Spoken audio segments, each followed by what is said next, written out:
we're here at the National Motorcycle Day in Belgium, and this is the guided tour, guided by the police. And behind me there is this obstacle course, like maneuvers track thing. We did that also, but at another site, somewhere else. And now there's a guided tour. So yeah, this is a big deal. It's a lot of motorcycles. So yeah, this is a kind of a big deal in Belgium. Normally it's each year, but now it was 2 years cancelled. So now I think there are a lot of people here that have been waiting for this thing. But yeah, my girlfriend was interviewed by the national TV. So I hope I get a clip of that in this video. But anyways. We doen eigenlijk vaker wel parkingoefeningen, maar dit is zo wel next level. Er zijn zo van die tonnen en dingen om over te rijden, dat hebben we niet. Dus super tof om de skills een beetje te verfijnen. Hè. Anything to add? No.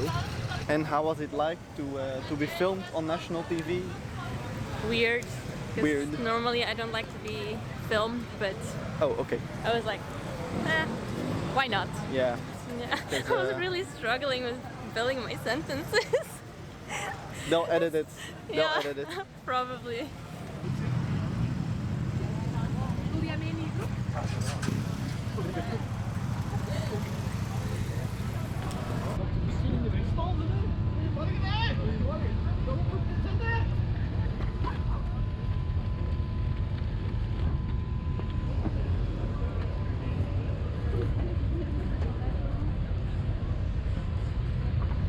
Dat is nou wel speciaal.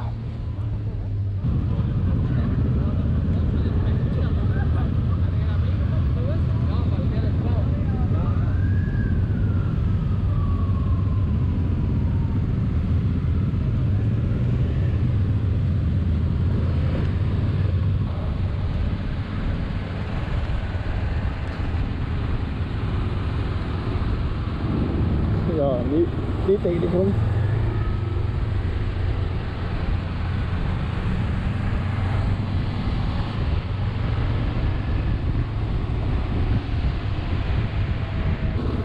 Het had misschien leuker geweest als we meer achteraan hadden gereden, maar...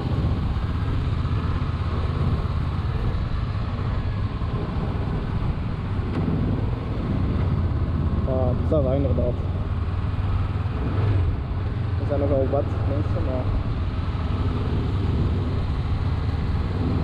Maar dat is dus geen dat ik op YouTube ook vaak zie, hè. Die mensen die zo voorbij steken snel, dat is omdat die gewoon een kruispunt gaan blokkeren, dat wij door kunnen. Ja, die zijn meestal met twee en dan steken die elkaar constant voorbij.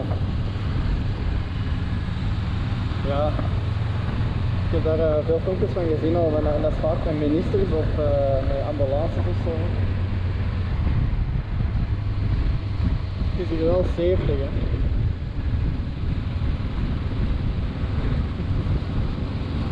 Kijk, ik kan als mensen zo traag rijden.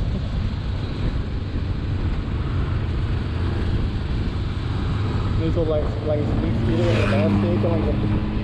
Ja.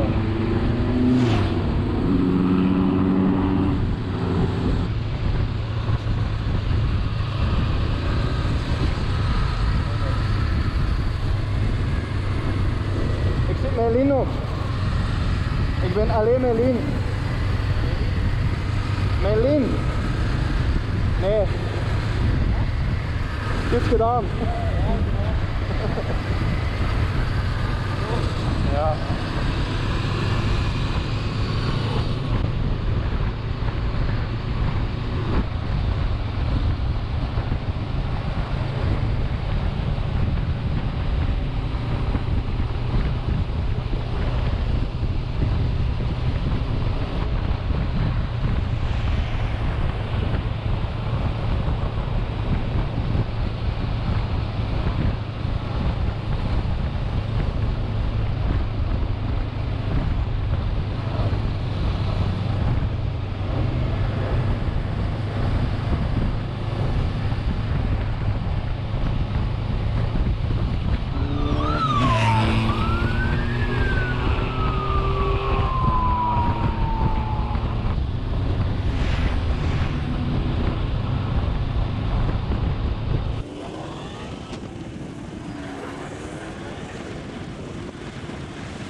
iets heeft gehad vandaag van Ja, dat was een ervaring. Ja.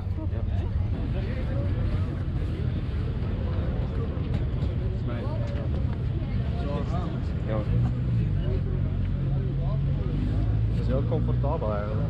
Maar je privé rijden dan ook met iets van een touringmodel? Ik ben de enige die niet met een motor rijdt. Ah, oké. Ik rij al 37 jaar hier bij de politie. Dus ik zit die motto's ook in elkaar en al. Amai. Als ik begon met de motards, wij moesten de motto's nog design doen. Amai. En ik starten. En deze is precies aan het nieuwe model, want ik zie nog andere Nee, collega's dat is met het een eerste andere. model. Ja, dat zijn allemaal analoge. Dus dan kreeg je die goed recht specifiek weet van jij rijdt langs daar. Ja. Jij rijdt langs daar, voor niet in elkaar zweten. Ja, ja. Maar dat is nog niet zo lang waarschijnlijk, of wel? Oh, dat is dat nog is niet al extreem lang. Ja. Dat is nog niet extreem lang. Een jaar of zoiets, nog Ja. maar nog niet. Ja, dat is nog niet lang hè? Nee, nee. Okay, we're back home. That was an experience. It was a really cool day. Not only this video, but the previous video of the obstacle course was really cool as well.